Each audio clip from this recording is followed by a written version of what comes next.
So Children's Games is going to be a collection of 4 short stories, so let's get started. This first one is called The Bloody Foot. In Germany, where my dad was stationed by the Air Force, some kids and I went to the nearby park to use an inflatable raft on the pond there. It might have been cold, it might have been winter. I remember an eyeless cat dead just off of the sidewalk. I was 6 or 7 or 8. I was young, and my memories might as well be dreams for how solid they are. I got out of the boat in the middle of the pond. It was shallow. It might have been a dare. Another kid wanted me to walk to shore. The pond was cloudy and full of mystery. We told each other tales about the bottom of the pond being covered in bones from all the animals that had drowned in it. I'm not sure I believed that, and I was young enough to not really feel the adult fear of disease, so I walked slowly towards the shore until I felt something sharp cut into and enter my foot. I cried. The oldest boy there, a friend of my brother's, I think, picked me up, took me to the shore, carried me all the way back to my parents' apartment, my foot dripping blood all the way. Sometimes people help each other. It happens. Of course, these people knew me. They were my friends. I can't recall a single one of their names. The Chestnut Wars. In Germany, where my dad was stationed by the Air Force, the base where he lived on was dotted with dozens of horse chestnut trees. Horse chestnuts are covered in a spiky shell, but you can cut through the shell with, say, a Swiss Army knife, destroying the blade with sticky gunk in the process to prematurely free the smooth, red, brown chestnut inside. And you can collect a lot of these chestnuts, fill bags with them, entire cardboard boxes with the nuts that fit in the hand like perfect river smooth stones. Or you could fill entire cardboard boxes with the nuts if you weren't using those cardboard boxes to fashion helmets or breastplates or shields. Sure, some of the kids stole the tops of trash cans to use as shields, the rubber or metal even better, they hoped. We were preparing for a war, all the children on the base. We divided ourselves into sides and spent days making our armor and garnering our weapons. It was summer and we were bored, so we made up this game and called it war.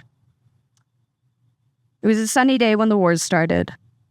Between each set of apartment buildings, which was a large grassy area as large as a soccer field, but narrower. My group of friends were on one side, while on the other were 20 or 30, maybe 50 kids readying themselves to run at us.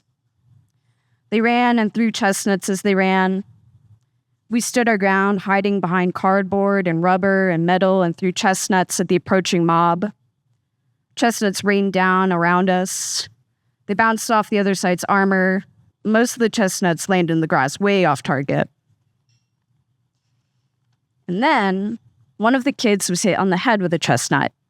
Hit in the eye, hit on the ear, the nose, just the top of the head. I don't know, but they started crying and screaming and bawling, and that was it. The war was over, every kid running away, boxes of chestnuts and trash can lids littering the ground, no one staying to see if the injured kid was okay, because we know our parents wouldn't want us throwing chestnuts at each other. For God's sake, someone could get hurt. I ran too. I don't know if my friends ran with me or if we all scattered. I don't recall a single one of their names. The Bloody Head. In Germany, where my dad was stationed by the Air Force, the kids on base often got bored, and we tried to figure out ways to make ourselves unbored. Sometimes, like the Chestnut Wars, they were dangerous and illicit and unsanctioned. We did those things without our parents' knowledge, stealing the cardboard boxes and the trash can lids. Sometimes, though, the activities we unboard ourselves with were the kind of things our parents would approve of: pick up soccer, shooting marbles, playing baseball. I never liked baseball. It's a boring game where you occupy a hard plastic seat for hours on end to the occasional music of a ball hitting a bat or sinking into a leather mitt and maybe some food if you're lucky. But being unbored as a kid wasn't about doing things you wanted to do, especially if it meant doing those things alone. but instead doing things with others, with friends if you're lucky, and suffering in a group. This baseball game was in one of those fields between buildings, bases made out of book bags and sweatshirts. People had brought their mitts from home. Someone provided a baseball, someone an aluminum bat. Many of the kids weren't playing, but were just standing around and absorbing entertainment through osmosis. I stood behind the batter. Perhaps I was next at bat. Perhaps I was just mesmerized by the game. Perhaps I was just staring off into space, distracted by a flying ant or the way the sun bounced off another kid's glasses. The pitch was thrown, the bat was swung, and that bat hit me flat across the forehead. The batter dropped the bat. There was a pause that stretched on, seconds extending like taffy, where no one spoke, and every other kid on the field turned to look at me. A waterfall of blood poured down over my eyes, and I started crying and screaming and bawling. Every other kid on the field scattered. I ran home on my own to find my mom and horrify her with my bloody face, my bloody clothes, my bloody limbs. I had friends there at the game. I must have had friends there. I don't recall a single one of their names.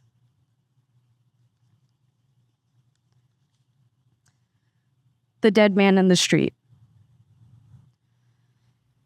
In Montrose, where I've lived for the past 2 decades, there is a bit of a party atmosphere, especially on the weekends. People come in from out of town to hit the bars and restaurants, and many of those people can be found late on an evening wandering the streets. Some of them are drunk, some are homeless, some are both. No one bats an eye. We're all in this together. Once, my girlfriend and I were driving home, and we just turned off Westheimer onto Stanford, and right there in front of us, in the middle of the intersection of Stanford and Avondale, a dead man lay in the middle of the street. Even as we pulled up, we saw another car going down Avondale just swerve around him like he was a roadkill. A person crossed the street at the far side of the intersection and didn't stop, maybe glanced at the man. My girlfriend and I stopped the car, but stayed inside, debating what to do. To get out of the car means taking responsibility. It means acknowledging that some serious shit is happening or has happened. If we don't get out of the car, we can drive around the man's body, convince someone else will stop and see if the man is actually dead or is still breathing and just unconscious or has simply decided to lie on his back in the road and stare up at the night sky. Somebody else will definitely stop. Someone else will call 911 or pull his body off to the side of the road. My girlfriend says, "I think he's breathing." She opens the door. I open the door. We get out to check on the man who's decidedly not dead and who's still breathing and who is completely unresponsive to our questions, our voices, our presence. He doesn't look like he's been hit by a car. He looks like he's just passed out through drugs or alcohol or exhaustion. Sometimes that happens. People sleeping it off under a bush or a darkened porch in the soft grass between a sidewalk and the street. Sometimes it happens because as adults we've played too hard or someone started acting strange and we left them at the bar because we weren't really friends anyway and they'd be okay. They always were. I don't remember what we did about the man we found in the middle of the street. Did we move him? Whether he wanted to be moved or not, to the side of the street, out of the way of traffic. When he wasn't responsive, just a lump of dead, breathing, wait. Did we get back in our car and drive away? Did we even just do the bare minimum and call 911? I don't remember what we did then. And I can't say for certain what I would do now. All I know for certain is that I didn't know that man's name, and I never tried to learn it.